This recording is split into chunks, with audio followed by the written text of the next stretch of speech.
Horror कहानियां थी। शब्द, तुझे भरोसा नहीं ना, तो फिर जा अपने कमरे में जाकर देख। तेरे पलंग के नीचे तुझे तेरी माँ की हड्डियां मिलेंगी। प्रभात दौड़कर अपने कमरे में जाता है और अपने पलंग के नीचे देखता है। वहां पर सचमुच एक कंकाल पड़ा हुआ था और उसके शरीर पर जो कपड़े थे वो प्रभात की माँ के थे। क्या बात है, आज तो आप सुबह से ही बहुत बिजी हैं। ऐसा क्या लिख रहे हैं? बस एक फैमिली की कहानी लिख रहा था। जैसे हमारी फैमिली है ना, तुम, माँ और मैं, लेकिन थोड़े अलग तरीके से, क्योंकि ये कहानी हॉरर है और इसमें जो आदमी है ना, मैंने उसकी बीवी को मार दिया है। मतलब कहानी में ऐसा लिखा है। और जानती हो, उसके बाद जो बीवी है ना, वो एक बुरी आत्मा बन जाती है। क्या बेटा, इस तरह की डरावनी कहानियां क्यों लिखता है तू? जानता है ना, हम जो सोचते हैं, जो लिखते हैं, हमारा दिमाग पूरा दिन वैसा ही होता रहता है। माँ, परेशान होने वाली क्या बात है? राइटर हूँ मैं, मेरा तो काम है कहानियां लिखना। और वैसे भी ये सिर्फ एक कहानी है माँ, कोई सच नहीं है। उसके बाद कुछ दिन बीत जाते हैं। एक रात प्रभात को अपने ऑफिस से लौटने में देरी हो जाती है। रात के लगभग 12 बजे हुए थे। प्रभात जैसे ही अपने घर पहुंचता है, उसने देखा कि उसकी पत्नी दुर्गा डाइनिंग टेबल पर उसका इंतजार कर रही है। आ गए आप? कब से आपका इंतजार कर रही थी। देखिए ना, खाना भी ठंडा हो गया है। अरे दुर्गा, आज तुमने अपने इतने लंबे लंबे बालों को खोलकर क्यों रखा है? तुम तो हमेशा अपने बाल बांध कर रखती हो। वो क्या है ना प्रभात, जब इंसान अपनी जिंदगी से मुक्त हो जाता है ना, तो उसे दूसरे सारे बंधन खोल देने चाहिए। इसलिए मैंने अपने बालों के बंधन भी खोल दिए। ये तुम किस तरह की बातें कर रही हो? तुम ठीक तो हो? मैं बिल्कुल ठीक हूँ प्रभात। अच्छा चलो खाना खाओ। वो क्या है ना दुर्गा, मुझे भूख नहीं है। ऑफिस में कुछ खा लिया था। कोई बात नहीं, मैं तुम्हारे लिए एप्पल काट देती हूँ, एप्पल खा लो। नहीं दुर्गा, मुझे नहीं खाना है, मेरा मन नहीं है यार। तभी अचानक से दुर्गा अपने हाथ में एक बड़ा सा चाकू लेकर प्रभात पर हमला कर देती है। प्रभात अपने आप को बचाने की कोशिश करता है। आज मैं तुझे नहीं छोड़ूंगी, तुझे अपने साथ लेकर जाऊंगी अपनी दुनिया में। ये क्या बोल रही हो तुम? तुम्हारा दिमाग खराब हो गया है। आखिर तुम हो कौन? दुर्गा अपनी गर्दन टेढ़ी करते हुए बोलती है। मैं दुर्गा हूँ, तुम्हारी पत्नी। ध्यान से देखो मेरी आंखों में। प्रभात बुरी तरह से डर जाता है और घबराहट में वो चाकू अपनी पत्नी के पेट में मार देता है। उसकी पत्नी की वहीं के वहीं मौत हो जाती है और उसकी चीख की आवाज सुनकर उर्मिला दौड़ते हुए बाहर आती है। ये तूने क्या किया प्रभात? तुमने अपनी पत्नी का खून कर दिया। लेकिन तू तो उसे बहुत प्यार करता था बेटा। तूने बहू को क्यों मार डाला? माँ, ये आपकी बहू नहीं थी, इसके अंदर कोई बुरी आत्मा घुसाई थी। मैं नहीं जानता ये सब कैसे हो गया, लेकिन वो मुझ पर हमला कर रही थी, मुझे मारने की कोशिश कर रही थी। माँ, मैंने कुछ नहीं किया। ये तूने क्या कर दिया बेटा? दुर्गा ने मुझे कहा था कि वो तेरी कहानी को उस कैरेक्टर की तरह एक्टिंग करके तुझे डराने की कोशिश करेगी। अरे वो तो तेरे साथ मजाक कर रही थी। हे भगवान, ये क्या हो गया? इसका मतलब दुर्गा। लेकिन माँ, मैंने जो कहानी लिखी थी उसमें भी ऐसा ही हुआ था। उस औरत ने अपने पति के साथ मजाक किया और गलती से उसके पति ने उसके पेट में चाकू मार दिया। मेरी कहानी सच कैसे हो सकती है? माँ, मुझे बहुत डर लग रहा है। अब ये सोच, दुर्गा की लाश का क्या करें हम? अगर गलती से भी ये बात बाहर फैल गई ना, तो तुझे पूरी जिंदगी जेल की सलाखों के पीछे रहना पड़ेगा। एक काम करते हैं माँ, हम घर के पीछे वाले बगीचे में उसकी लाश को दबा देते हैं। अगर कोई पूछेगा तो कह देंगे कि उर्मिला अपने मायके गई और फिर एक दिन हम भी अचानक यहाँ से कहीं दूर चले जाएंगे। कोई नहीं आएगा हमें पूछने, कोई नहीं आएगा माँ, बाद में जो होगा हम देख लेंगे।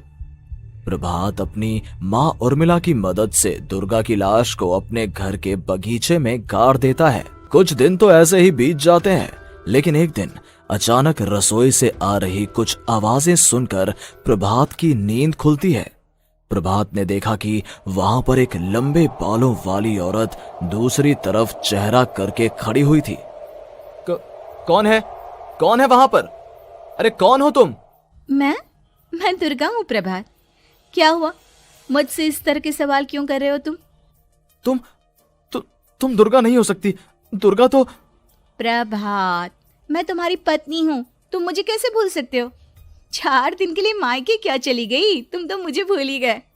अब अगली बार ना मैं कहीं नहीं जाऊंगी। पता चला तुमने तो मुझे पहचानने से ही इनकार कर दिया। नहीं, तुम दुर्गा नहीं हो सकती। तुम दुर्गा हो ही नहीं सकती। मैं जानता हूँ ये सब क्या हो रहा है। मैंने अपनी कहानी में लिखा था कि उस आदमी की पत्नी की मौत के बाद एक बुरी आत्मा उसका रूप लेकर उसके घर में आ जाती है। तुम वही हो ना? और अचानक से खूबसूरत दुर्गा का चेहरा काला पड़ जाता है। उसकी आंखें लाल हो जाती हैं और पूरे शरीर पर बाल, लंबे नुकीले नाखून, उसके दोनों पैर उल्टे हो जाते हैं और बेहद डरावनी आवाज में वो चिल्लाकर कहती है, बुरी आत्मा, मेरा खून करके मुझे अपने ही घर में गाड़ कर तू मुझे बुरी आत्मा कह रहा है? मैं तुझे छोड़ूंगी नहीं। और अचानक से प्रभात के घर में बेहद डरावनी आवाजें गूंजने लगती हैं। घर में चारों तरफ बहुत सारी बुरी आत्माएं नजर आने लगती हैं। प्रभात घबरा कर अपनी माँ को आवाज देता है, माँ कहाँ है आप? जल्दी आइए माँ, देखिए ना ये सब क्या हो रहा है। प्रभात ने देखा कि अचानक से उसकी माँ कमरे से दौड़ कर आती है। क्या हुआ प्रभात? और ये लोग कौन है? इन सब की गर्दन टेढ़ी क्यों है? इनके बाल खुले हुए। प्रभात, ये सब लोग तो मुझे मरे हुए नजर आ रहे हैं। हाँ माँ, ये सब लोग मरे हुए ही हैं और ये ठीक वैसा ही हो रहा है जैसा मेरी कहानी में हुआ था। लेकिन मेरी कहानी के हिसाब से तो आप भी। अचानक से उर्मिला का रूप बदल जाता है। वो भी एक डरावने साए की तरह बन जाती है और बेहद डरावनी आवाज में चिल्ला चिल्ला कर कहती है, मर गई तेरी माँ। जानता है, कल रात जब तू सो रहा था ना, तो मैंने उसके शरीर का सारा खून पी लिया। अब बस हड्डियां बची है उसके शरीर में।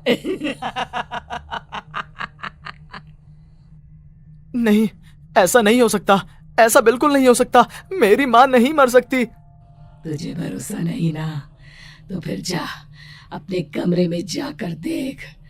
तेरे पलंग के नीचे तुझे तेरी माँ की हड्डियां मिलेंगी। प्रभात दौड़कर अपने कमरे में जाता है और अपने पलंग के नीचे देखता है। वहां पर सचमुच एक कंकाल पड़ा हुआ था और उसके शरीर पर जो कपड़े थे वो प्रभात की माँ के थे। माँ, अब मुझे कुछ करना पड़ेगा। लेकिन मेरी कहानी में लिखा था कि माँ की मौत मेरे हाथों से होगी, पर माँ तो पहले ही मर चुकी है और वो बुरी आत्मा मुझे भी मार देगी। नहीं नहीं, इससे पहले कि वो मुझे कुछ करे, मुझे उसका काम खत्म करना होगा। प्रभात अपने हाथ में बड़ा सा चाकू लेकर उस बुरी आत्मा पर हमला कर देता है जिसने प्रभात की माँ का रूप लिया हुआ था, और अगले ही पल वो नीचे गिर जाती है और उसके शरीर से खून बहने लगता है। ऐसा नहीं हो सकता। एक बुरी आत्मा के शरीर में तो खून होता ही नहीं है। तो क्या सच में मैंने अपनी माँ को मार दिया? लेकिन अभी कुछ देर पहले तो फिर वो कंकाल किसका है? और ये कौन है? मैं पागल हो जाऊंगा। और अपनी माँ की लाश, इसका मैं क्या करूं? लोग पूछेंगे तो मैं क्या जवाब दूंगा? तभी वहां पर दुर्गा का रूप लेकर जो आत्मा थी उसने प्रभात से कहा, गाड़ दे अपनी माँ को ले जाकर उसी जगह जहाँ तूने मेरा खून करके मुझे गाड़ दिया था। जा, चला जा। घबराया हुआ प्रभात पागलों की तरह अपनी माँ की लाश को लेकर बगीचे में गाड़ देता है। प्रभात की हालत पागलों जैसी हो जाती है। वो अपने आप को अपने घर में बंद कर लेता है। कहानी के हिसाब से तो आगे ये हुआ था कि कहानी लिखने वाले ने उन बुरी आत्माओं से डरकर आत्महत्या कर ली थी। तो क्या मैं भी मर जाऊंगा?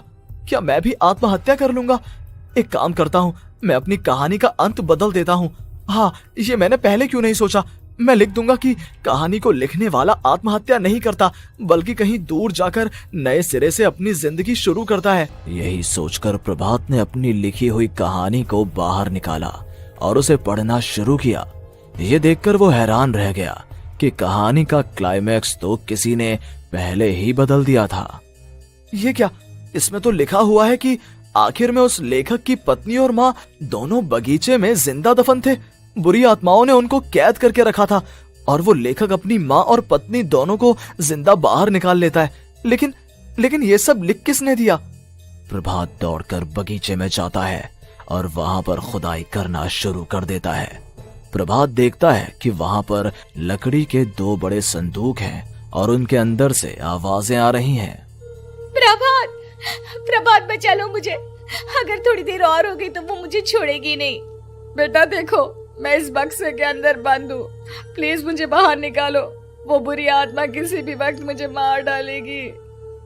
प्रभात वो दोनों बक्से बाहर निकालता है और अपनी पत्नी और माँ दोनों को आजाद करवा लेता है। लेकिन तभी वहां पर अचानक से एक बेहद डरावनी और खौफनाक दिखने वाली औरत आ जाती है।